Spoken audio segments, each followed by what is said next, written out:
manifestation of compassion. This is a series of 8 readings from the book The Joy of Enlightenment by Tarajyoti Govinda. Excerpts from Tarajyoti's book on the life and times of Lord Gautama Buddha.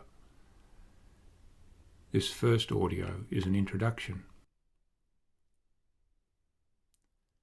Lord Gautama Buddha, during his life on earth as Siddhartha Gautama Buddha, brought forth the needed wisdom to humanity.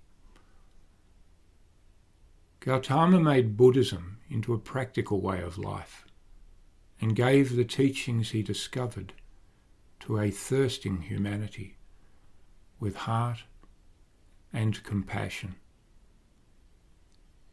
His life was a manifestation of compassion. He put theory into practice through his life's example and encouraged others to do the same. Gautama had great magnetism. It was strong because he possessed and radiated the qualities of simple truth, wisdom, and compassion. Gautama wanted to find out why people suffer and how they could be delivered from suffering. He was after truths that could be used in the world of action. Buddha's ideas emerged from his time spent alone in contemplation and his interactions with people. Buddha saw that the reason for the human plight is our own ignorance, which we must conquer. He saw nirvana as being wherever the Dharma is being obeyed. The dialogues that have survived for us to ponder are alive with the joy of argument. He admired the ideal Brahmin way of life and was opposed to the caste system. He wished everybody to be considered high caste. He did not like the customs of the Hindu, which required the infliction of pain on animals as sacrifices, but did condone charity for the welfare of others. Buddha believed in the law of karma, and that our fate is decided by our own thoughts and actions. He believed that moral people have only to do good and let the law of karma work for them. He placed a lot of emphasis on the necessity for individual effort. Quote, "I do but point the way. It is for you to sweat and strain." End of quote. He believed you had to know for yourself, this is right and this is wrong. It had to come from the heart. He liked people to think for themselves. Buddha taught his monks to live in harmlessness and to take refuge in the teachings. They were to be kind of heart, to become pure in deed and speech, thought and mode of living, to become guarded as to the senses, to eat moderately, to become mindful and circumspect, and to possess the superior wisdom. Buddha makes it clear that we are not our body, our emotions, or our thoughts or perceptions, and that things are in a state of impermanence. In turning away from these things of impermanence, we are able to lose desire and become liberated. That is, become detached and not attached. He was aware of the power of free will and the choice in our thought, feeling, and actions. We can choose to cultivate love, to forgive instead of harbour ill feeling and grievances, and to give instead of take. Buddha believed that attainment of profound knowledge comes by gradual training and gradual doing of what is to be done. Buddha taught that the soul has the goal of harmony, liberation, nirvana.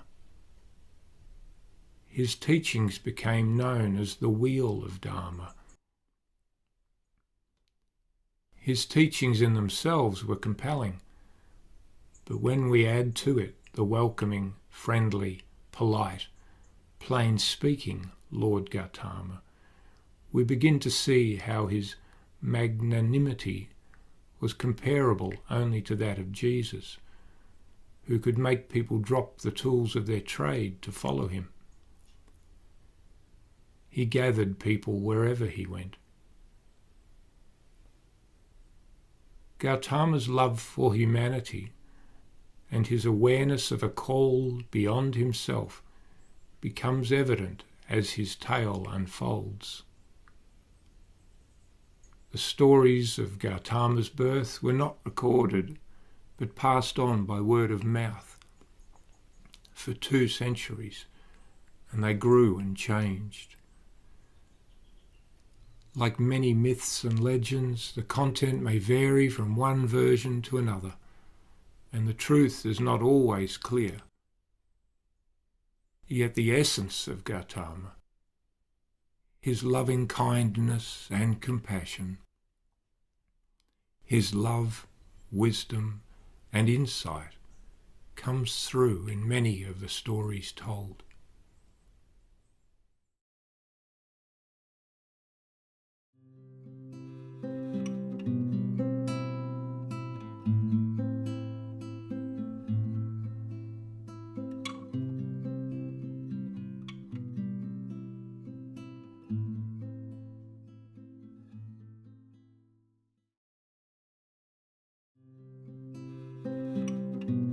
Early life in the kingdom.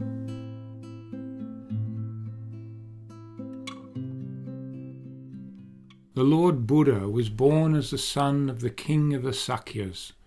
His father's name was Suddhodana Gautama. Suddhodana was married to Maya. Queen Maya dreamed of the birth of her new son.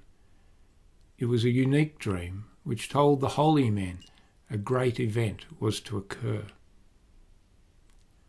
Suddhodana summoned his Brahmins, the wise men of his court. The wise men told the king and queen that a son would be born to them, a son who could become king and rule the world, or who, if he should choose to leave his house and forsake his royal power, would go forth amongst humanity out of compassion and become a Buddha, the wisest of men.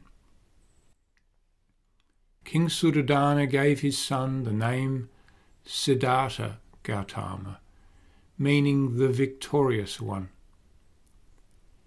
His birth took place on the full moon of May, causing a brilliant light to spread over the earth.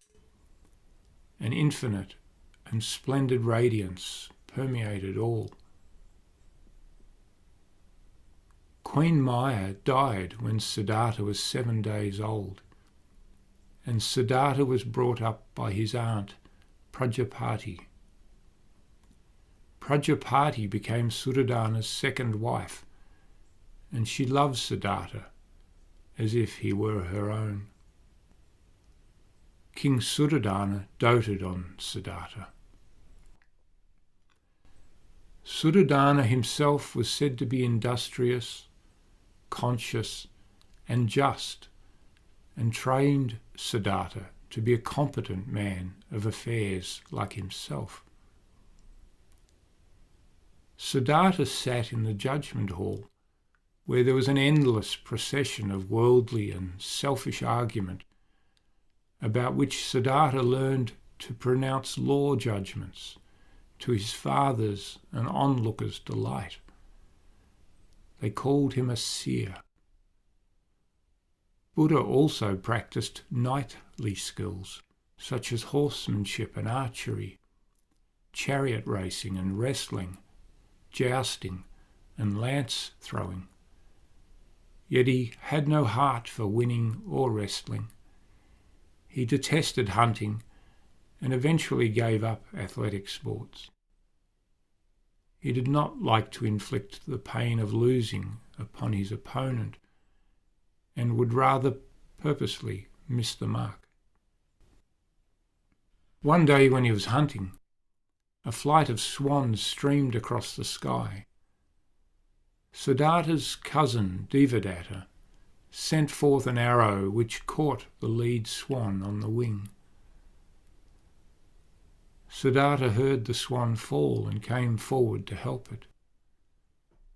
When Devadatta came to claim his bird, Siddhartha would not give it to him. His argument was that it should be in the hands of one who would look after it, and not one who would harm it, and he felt they should go to a holy man to decide who was right. A holy man appeared and declared the swan should be looked after by Siddhartha. Devadatta was eaten by resentment, and in the future he was to become Gautama's enemy. King Suddhodama was wary about his son's gentle habits. Prince Siddhartha was behaving more like a Brahmin, and he was disinterested in the business of ruling a country. He even began to be bored with the fun of being a prince. During the festival of the spring ploughing, when the ground was broken and made level to receive the new seed, the prince sat under the shade of a rose apple tree, and he began to reflect upon life and contemplate the tragedy and suffering of life. King Suddhodana was not happy when he heard of this, and he consulted with his counsellors, who suggested the prince's melancholia was due to his need for marriage. The king wasted no time in informing the nobles to bring their daughters to the palace. The day of meetings was arranged. Siddhartha was to receive them one by one.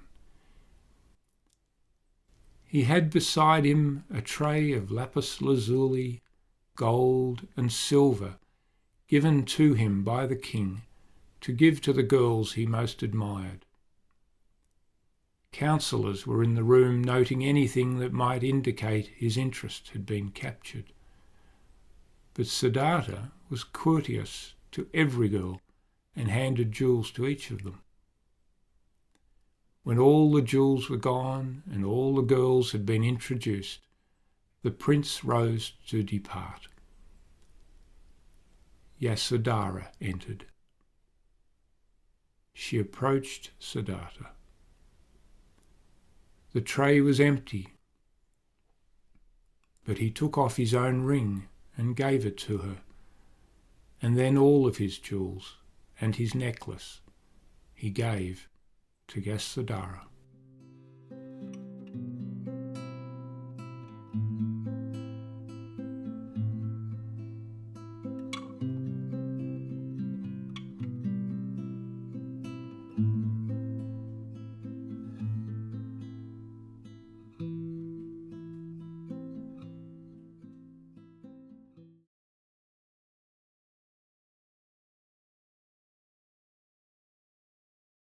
Renunciation and inner contemplation.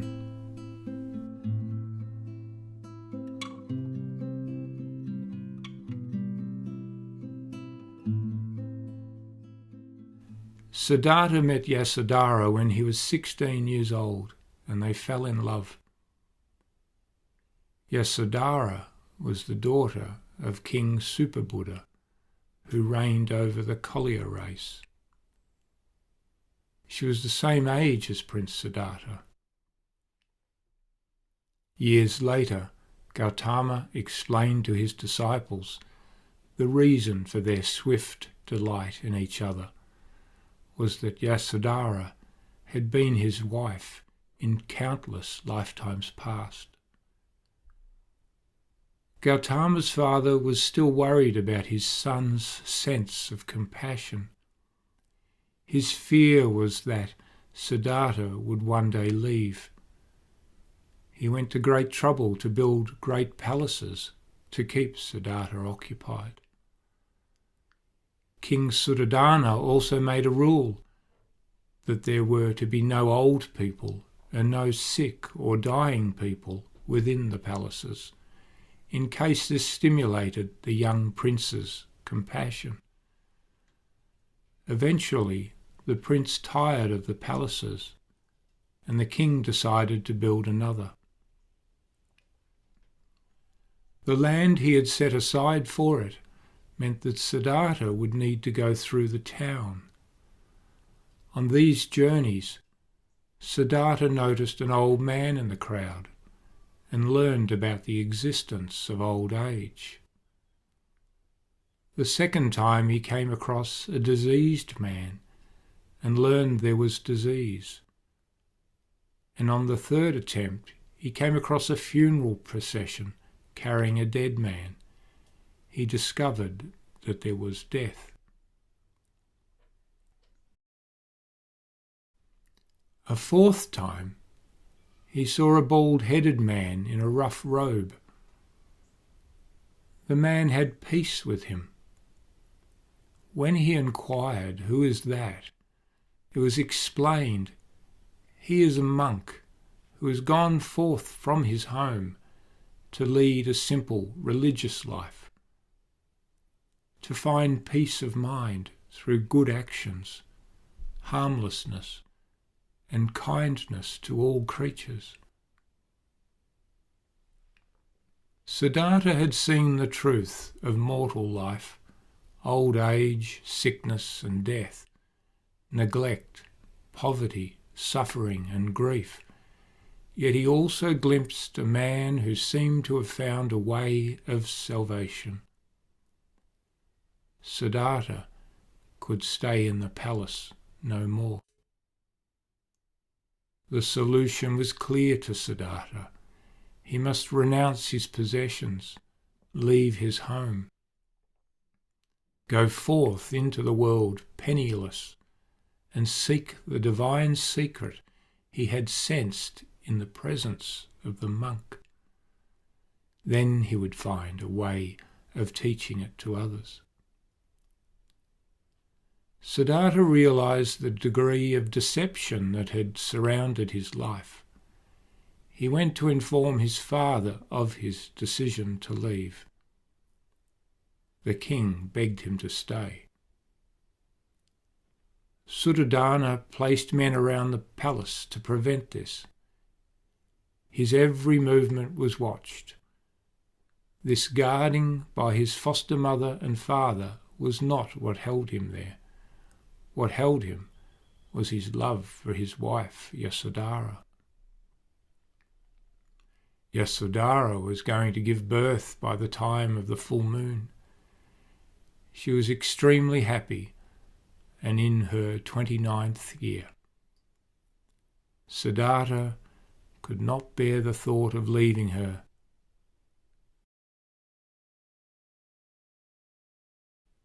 Yasodhara bore him a son, Rahula. Some say he left without even bidding farewell to his charming and faithful wife.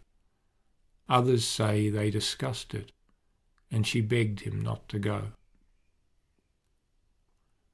Buddha and Channa, a close servant, left through the gate of salvation, and the guards who stood there fell into a deep sleep.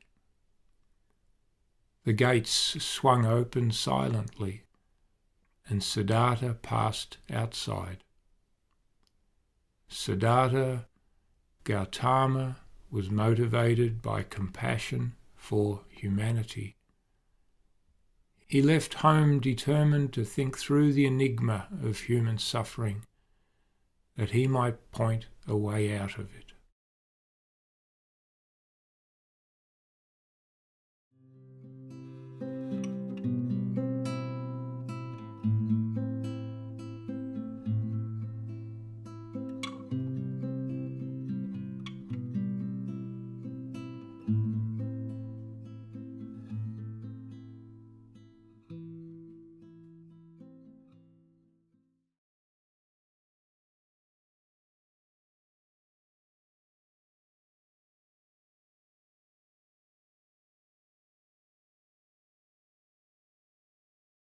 Searching how to alleviate suffering.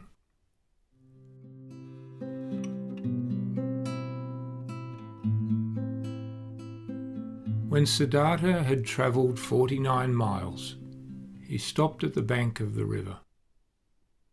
He cut his hair and beard, handed his jewellery to his servant Channa, and told him to take them and the horse back to Kapilvastu. He traded clothes with a man in the forest, wearing buff leather robes. He was no longer Prince Siddhartha, but Gautama, a yellow-clad monk.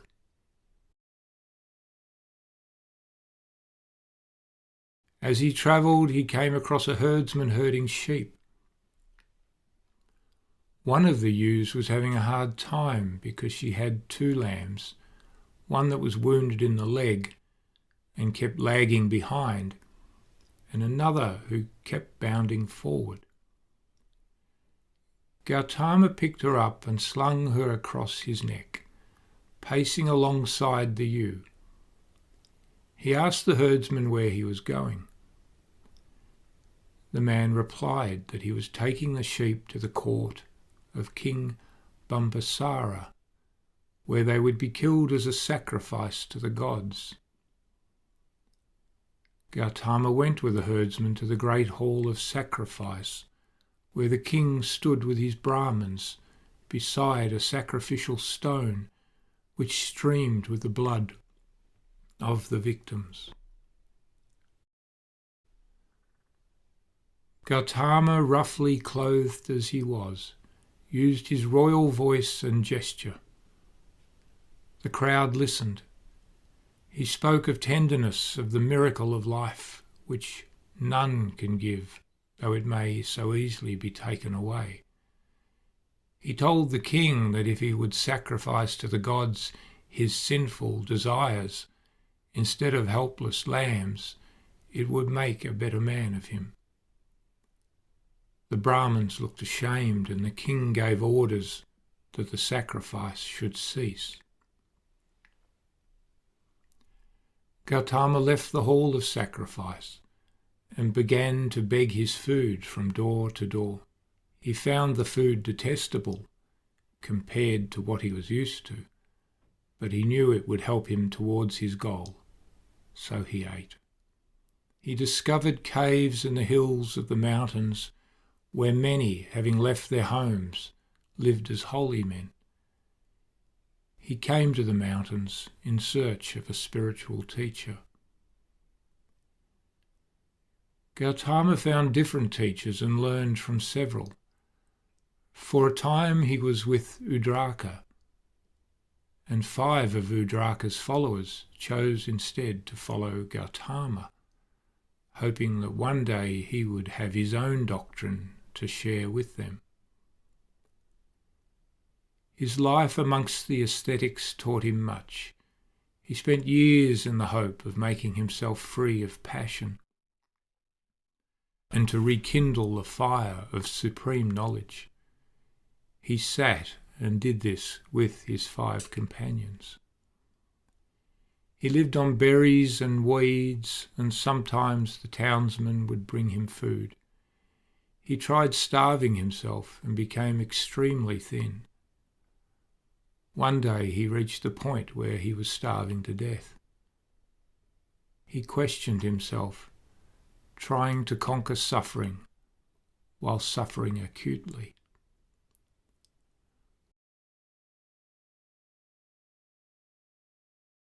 One day some dancing girls came by singing a song about a lute. If the lute was strung too loosely, it uttered a dull sound. If it was strung too tightly, the noises were high and strained. But if it was strung properly, beautiful music would be struck from it. Gautama realised that not by fierce deprivation could he attain wisdom any more than he could have attained it amidst the luxuries of his princely palace. And he resolved to do away with extremes and find a middle path. A young woman named Suyata prepared a pudding made of the richest cream, in which she boiled the finest rice. She sweetened the pudding with honey, spiced it, poured butter over it, and decorated it with flowers. She did this as an act of gratitude, for she was with child after praying some time to become pregnant, and she decided to make a rich offering to Gautama. He, holy man of the forest, accepted the gift. He washed himself in the river and began to go to town daily. His health and beauty gradually returned. His 5 companions, who had been suffering, emerged from the wilderness. They were annoyed when they saw him, thinking of him as having given in, falling prey to luxury, and left in disgust. Gautama left and arrived at Bodh Gaya. He felt that he was no closer to achieving the wisdom that he would need to deliver humanity from suffering than he had been before.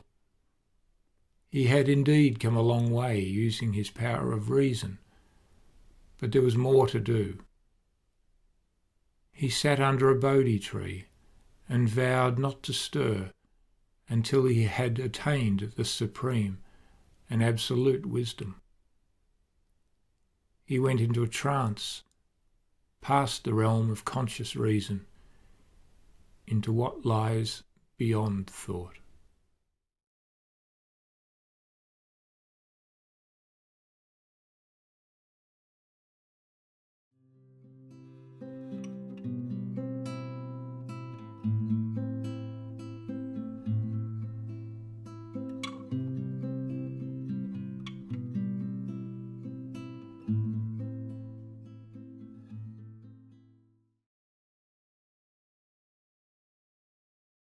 Under the Bodhi tree.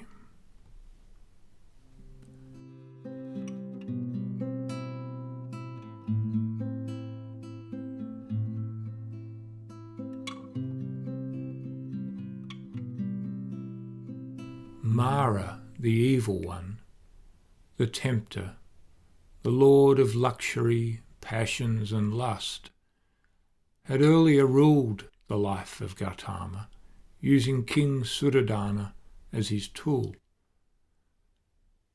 As Gautama sat under the Bodhi tree, Mara came and tempted him. Mara tempted Gautama with women and wealth. One by one, he sent selfishness, hate, greed, ambition, pride, ignorance, fear and lust.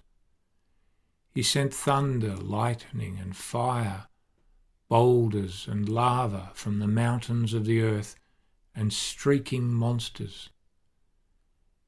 Gautama sat in light and could see the sickly illusion of their existence. With his right hand Gautama struck the earth, calling upon her to bear witness to this, and the earth opened up and swallowed the monstrosities that besieged him. The light increased. His Buddha eye was opening. He was a bodhisattva, a world teacher, and he was going to be enlightened. His knowledge expanded, and he surveyed the world of humanity in time and space, knew their thoughts, their feelings, their misery, their grandeur, and he felt compassion. The truth was revealed. He understood about the law of karma and the law of reincarnation and the role of ignorance, desire and attachment as opposed to detachment. An image occurred to him of a forest pool in which the lotus grows with its root in the mud. He understood that all have their roots in the mud, yet all strive upwards, seeking light, because it is in their nature to do so. Buddha was seized with immense compassion. It was the motivating force of his life. It helped to dissolve his self-doubts and strengthen him to fulfill his mission. He decided to search for the 5 disciples who had deserted him in the wilderness. When he found them, he took some time to convince them to open to him. They were skinny and still practicing austerity. It was here that Gautama preached his first sermon under the trees in the deer park near Benares. He gave forth the 4 noble truths. The first truth, that suffering exists. The second, that suffering is caused by self-centered desire. The third, that suffering can cease. The fourth, that suffering can cease by following the Noble Eightfold Path. Buddha spoke about how there are 2 extremes that ought to be avoided: living a life of pleasure and living a life of deprivation. By avoiding these extremes and walking the middle path, we find wisdom, insight, calm, knowledge, salvation, and happiness. This middle path is the Eightfold Path. Buddha gave his second sermon in order to further instruct his followers. The teachings of Dharma which he gave forth had inherent beauty and common sense. Once his monks had been instructed in the 4 noble truths and the Eightfold Path, he taught them the qualifications of the missionary. With this, he sent them out across the Ganges Valley to preach the Dharma. Buddha received all aspirants and ordained them until the numbers grew. Then he passed this power of ordination to the monks and prescribed the ceremony. This formula is still used today and is known as the 3 refuges. It is said 3 times, I take my refuge in the Buddha.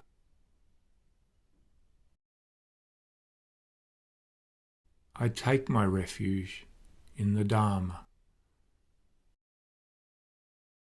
I take my refuge in the Sangha.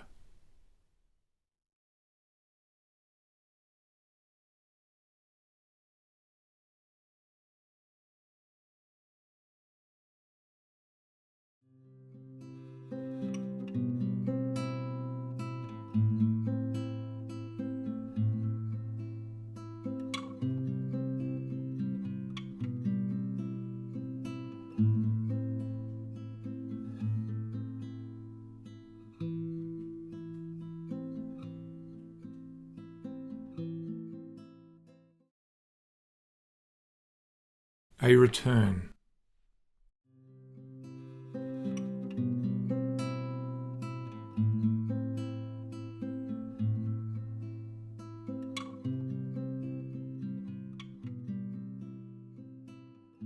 King Suddhodana yearned for the sight of his son.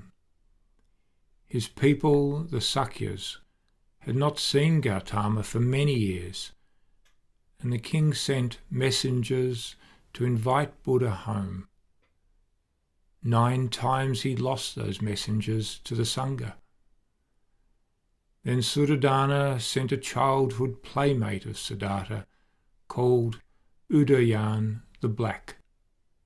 Like the rest, Udayan entered the order, but after 2 months he managed to recollect why he had come. He told Buddha by reciting a poem of 60 verses, mostly in praise of nature, but hidden in the middle of this poem was a verse containing reference to the Buddha's family. Buddha left at once with a company of monks, as is the custom. The Sakyas prepared a pleasant grove for him. Buddha took his begging bowl and went about the town from house to house. Yasodhara sighted him and told King Suddhodana. The king rushed to him, asking why he was disgracing his family in this way. Buddha replied that it was custom. Gautama spoke with his father and made him see how possessive love is a greed of the mind, which eventually brings suffering. Suddhodana's knot of resentment loosened. He touched the path and he led his son home. Gautama went to Yasodhara. He discovered that she had been through enormous and indescribable grief. The palace with all its allurements felt like a dungeon to her without her beloved. Her only consolation was her son Rahula. She had followed in Gautama's footsteps. She had worn yellow robes, taken only 1 meal a day, lay on a narrow bed, and gone through a similar process of renunciation and inner contemplation. Throughout the 6 years during Gautama's struggle for enlightenment, she had watched his actions closely and done likewise. Rahula was now 7 years old, and Yasodhara told him his father had returned. She told Rahula to go and tell Buddha he was the prince and ask for his inheritance. The Lord Gautama gave his son his spiritual inheritance and ordained him. Rahula became an aspirant, and when he was 20, he was ordained as a monk. The Buddha taught him much, including the value of truthfulness and of reflection. Buddha's half-brother Nanda was heir to the throne. He too had left the worldly scene and followed the Lord Buddha. King Suddhodana found the loss of his son and the ordaining of Nanda and Rahula particularly painful. Out of compassion for his father, Gautama formulated a rule that no one could enter the order without parental permission. Buddha then took leave of his family. His cousins, Ananda and Devadatta, who had been his childhood friends and rivals, decided to join the order. Their barber Upali had come with them to take their jewellery back to Kapil Avastu. the bundle was made up, Upali set out for home. He got a short way when he also felt that he should enter. He hung his bundle on the tree and returned to join the order. Ananda became his disciple, companion, confidant, secretary and friend. Devadatta, who had been eaten by resentment from the childhood incident, was to become Gautama's enemy.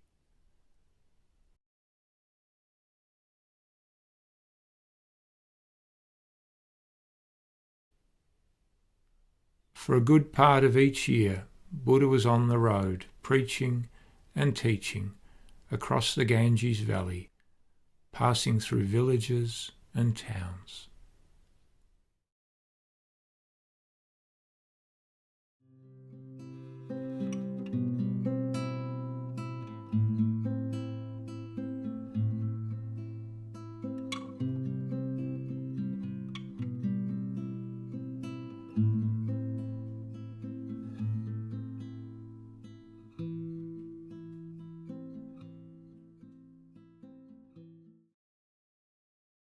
Difficult times.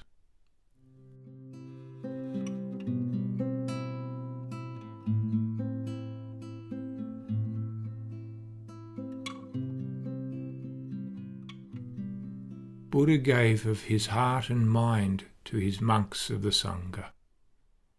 They were his thousands of sons and the good souls in whom he would plant the Dharma. He taught his monks to apply their teachings to their fellow brethren and to have compassion for each other, especially when others were ill or sick. Of sickness he said, "Teach yourself, though my body is sick, my mind shall not be sick." When Suddhodana died, Buddha was present, and he guided his father safely to the state of nirvana.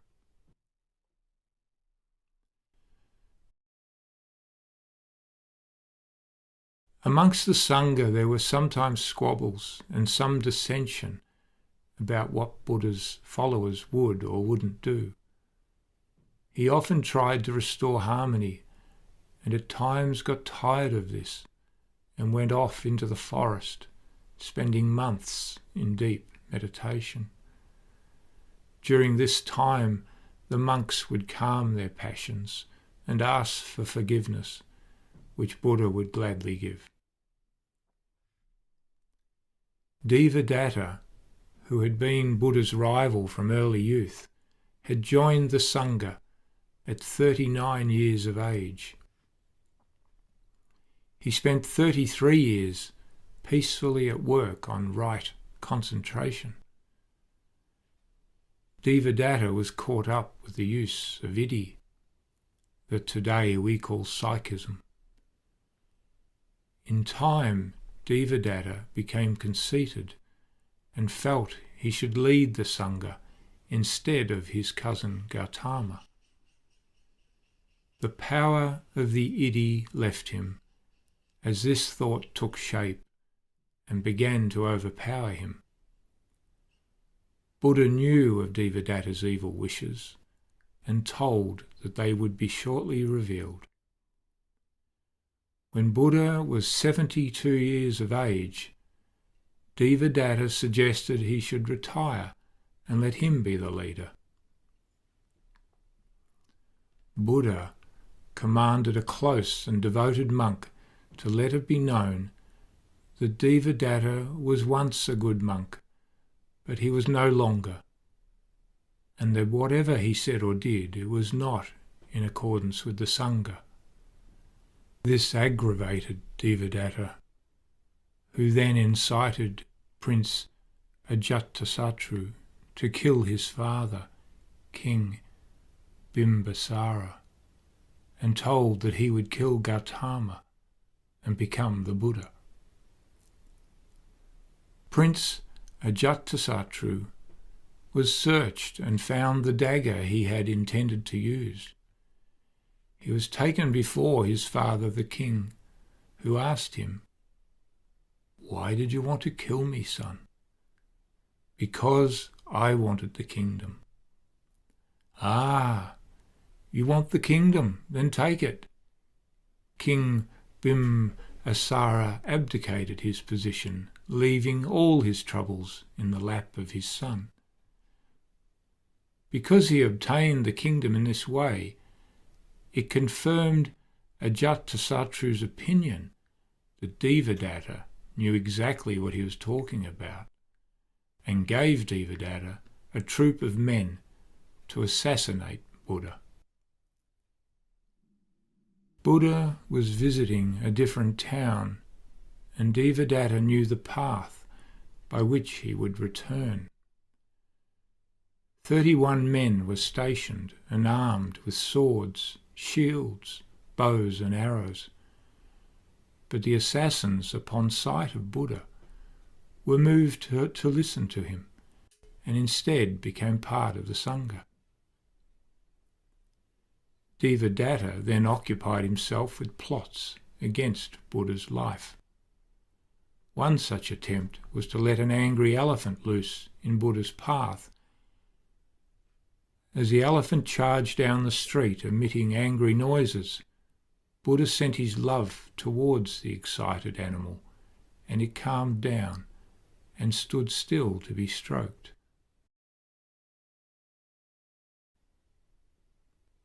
Devadatta continued his vendetta, and he had his own following. He tried to convince Buddha to change the rules, but Buddha's views were clear. Devadatta and his followers eventually left the order and lived as they chose.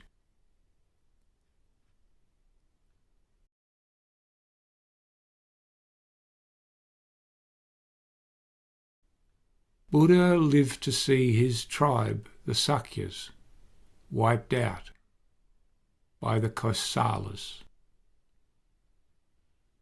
It was the wrath of King Prasenajit that caused this when he found out that the Sakya maiden, who was his bride, had low caste blood. She was the daughter of a Sakyan noble and a slave woman. Most of the Sakyans were killed. Only a few escaped. Meanwhile, Ajatasattu had managed to kill his father the king, Bimbisara, and was eager to build his empire. He intended to begin by overcoming his northern neighbours and bringing them to ruin. He sent his Prime Minister to tell Buddha about his plan.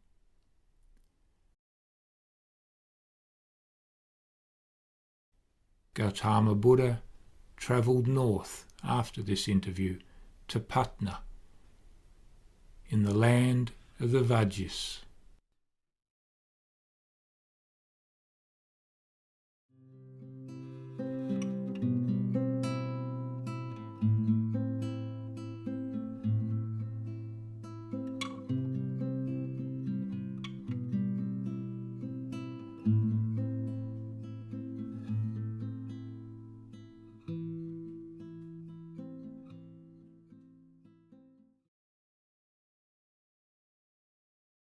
End days.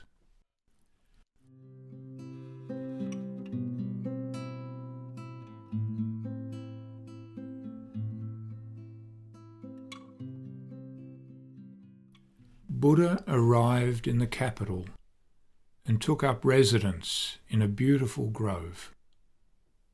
Ambapali, who owned it, gave the grove to the Sangha. Buddha found shelter nearby during the rains and became violently ill, and for a while lay near death. He exerted his will to abate the sickness, sensing that he had to take leave of his disciples first. Ananda asked him what his instructions were for the order. Buddha replied he had no instructions. All his life he had taught the Dharma. He told Ananda, "Be ye lamps unto yourselves. Be ye refuge to yourselves. Hold fast as a refuge to the Dharma. Look not for refuge to anyone beside yourselves. Those who look to themselves will reach the higher wisdom." Buddha had 3 months left.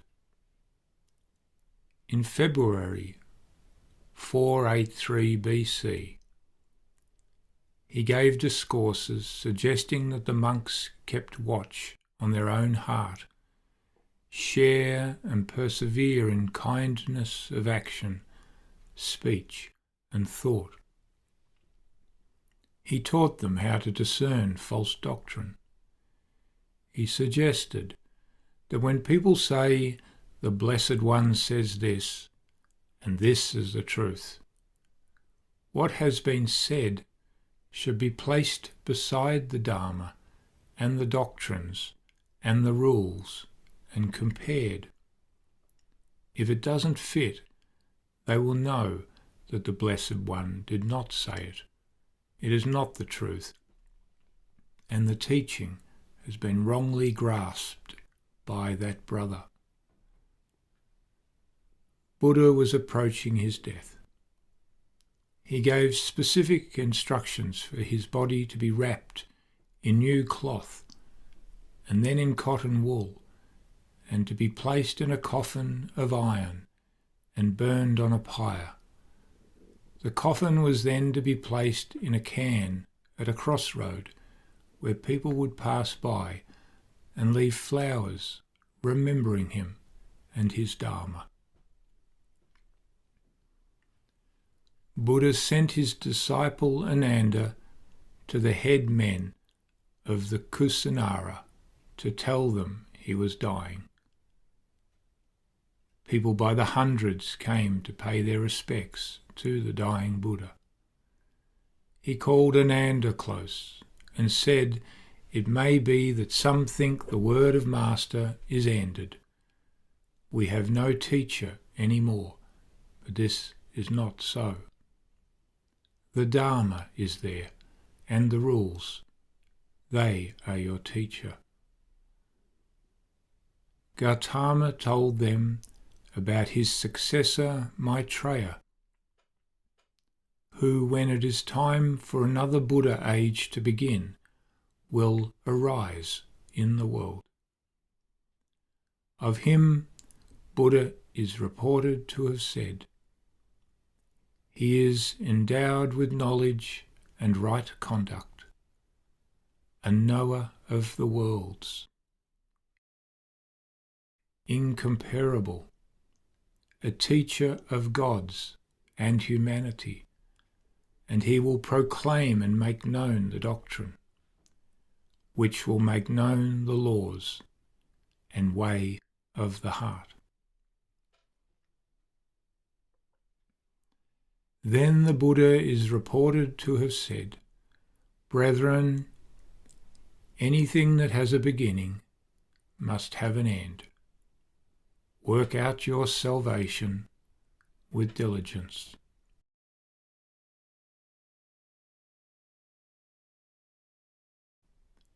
He put his head on his arm, lying quietly on his right side with one foot on the other. He passed into a trance and onwards to the higher life.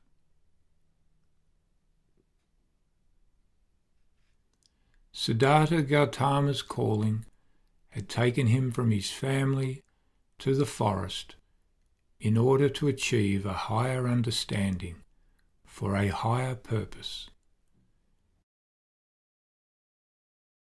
Yasodhara had changed. She found compassion as Gautama did through suffering her grief.